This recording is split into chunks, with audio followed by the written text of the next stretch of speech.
I didn't quit drinking because I'm some super disciplined machine. I quit drinking because I finally got clear about what I actually want and realized that alcohol was in the way of all of it.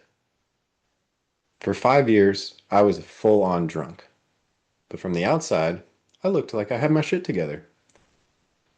This video is about how I went from that guy, anxious, drunk, and completely out of alignment, to the man I am now, and how that turned into the work I do. My name is James. I help people who are struggling to clear obstacles, get focused on what they really want, and build their life around that. This is the first video in a short playlist where I'm going to walk you through the 3 pillars that changed everything for me. Clarity about what you want, attention hygiene, and coherence in action. But before we talk about these pillars, it'll help for me to tell you how I got here. In my early 20s, on paper, I was doing fine. I had a decent job as a sushi chef. I was on track to be the head chef and manager.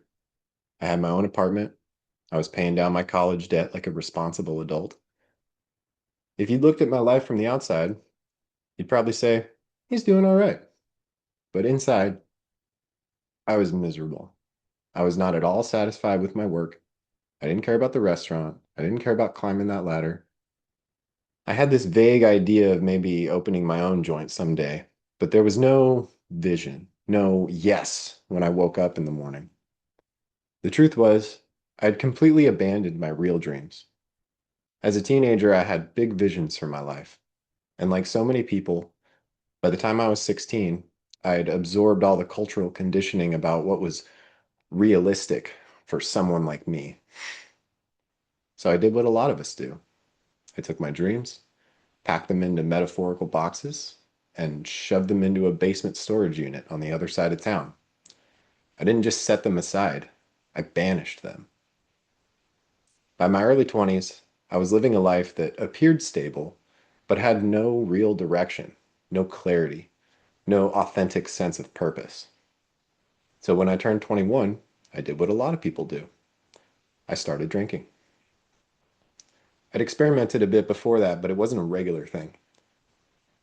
Once alcohol became readily accessible to me, though, it got in the door. And for the next few years, it lived in my world rent-free. Within a year of my 21st birthday, I was drinking heavily and often.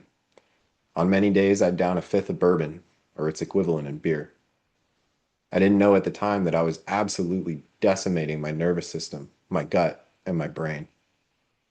But I wasn't drinking because I loved alcohol. I was drinking because it was the only thing I'd found that made it even remotely bearable to live a life that had nothing to do with what I actually want.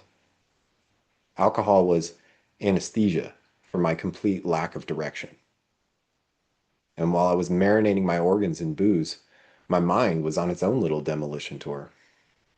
Having been disillusioned with hard materialism, I went down every rabbit hole I could find trying to make sense of the universe, primarily through New Age metaphysics and conspiracy culture. A lot of both. There is useful information in those spaces, but the way I was desperately consuming it, it turned into this roller coaster of doom porn and toxic positivity. My worldview got less and less grounded, darker and scarier. Everything felt like a threat and fed the appetite that I'd worked up for victimhood. I lived with chronic fear and anxiety about forces I couldn't see or control. I delegated all of my power to invisible entities which I had no tangible connection to or agency in. So, what I'd cooked up in my experience was a body getting hammered daily by alcohol, a nervous system stretched to the limit with fear, and absolutely zero clarity about what I actually want. I was a gasoline-soaked dumpster fire pretending to be a functioning adult.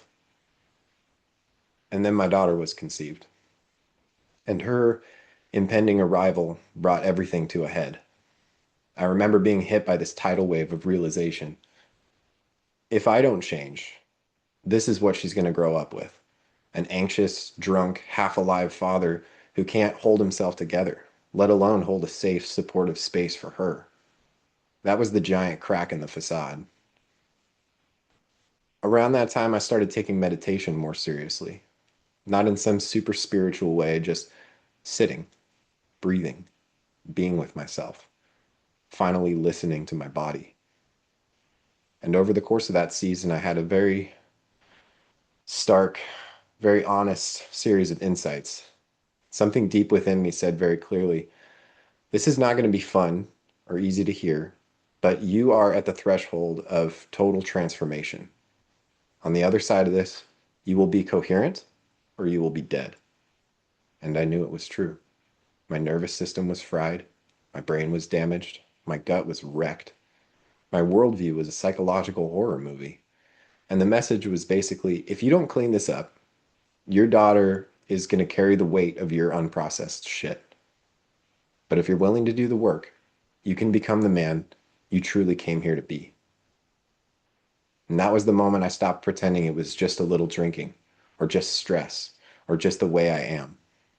So I started changing things. The obvious place to begin was my body. My diet at my lowest point was basically highly processed food, bourbon, and beer.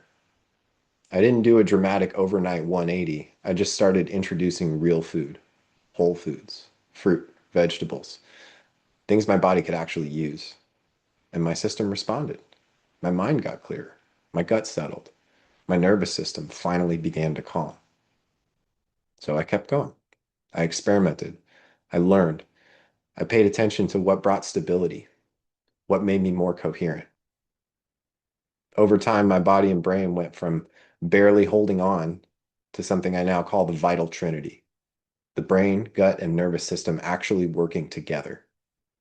That part of the story, the specific protocols and tools I share with my clients. But here's what I want you to hear in this video. Those changes opened the door, but they weren't the whole story. As my system stabilized, I started to see something very clearly. My problem was never just alcohol. Alcohol was what I used to cope with a life that had no direction. The real problem was that I had no idea what I actually wanted, no skill in giving my attention to anything consistently, and a mind full of interference, beliefs, and stories working against me. When I zoomed out on everything I'd done to rebuild my life, I saw that it all came down to three pillars. And these are the foundation of all the work I do now with my clients. Pillar one is clarity about what you want, not what you think you should want, not what your friends, your family, or the algorithm says you should want. I'm talking about the life you truly desire to live, the experiences and circumstances that make you say, yes, this, this is what I'm here for. When I finally started getting honest about that, the tight grip I had on the bottle finally began to loosen. Pillar two is what I call attention hygiene. It's one thing to know what you want, it's another to give it your consistent attention. When your focus is scattered across fear, worst case scenarios, and a hundred tiny dopamine hits, it's virtually impossible to move toward what you want. Attention hygiene is the skill of noticing interference, disempowering narratives, and clearing it so that your attention can stay with what you want. Pillar three is coherence in action. This is where your body, mind, and behavior are all on the same page. When you're coherent, you're no longer white knuckling your way through change. You're not just thinking positive on top of chaos. Coherence in action is you know what you want, you're giving it your attention, and you're taking real steps toward it in ways that actually feel sustainable.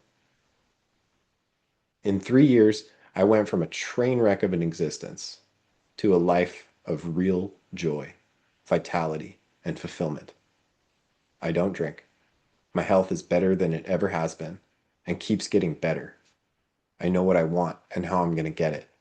And I've built my work, the Vital Aesthetic, around helping other people transcend alcohol dependence and other obstacles to achieve the health and prosperity they came here to experience. I'm not some special enlightened guru. I'm just someone who got honest about what I wanted and committed to staying focused on that. If any part of my story lands for you, like, oh shit, that's me, then I invite you to watch the next video in this playlist. In that video, we're going to dive into the first pillar, clarity. What that actually is, and why a lack of clarity is the root cause of every problem you think you have. If you want to get that clarity right now, I designed a protocol called the Vital Catalyst. 10 minutes to real, lasting, positive change. If you already know you want my support, you can book a clarity call with me. We'll talk through where you are, where you want to go, and how to get there in the ways that you want. Both are free. Links are in the description and on my profile. Take care. Blessings.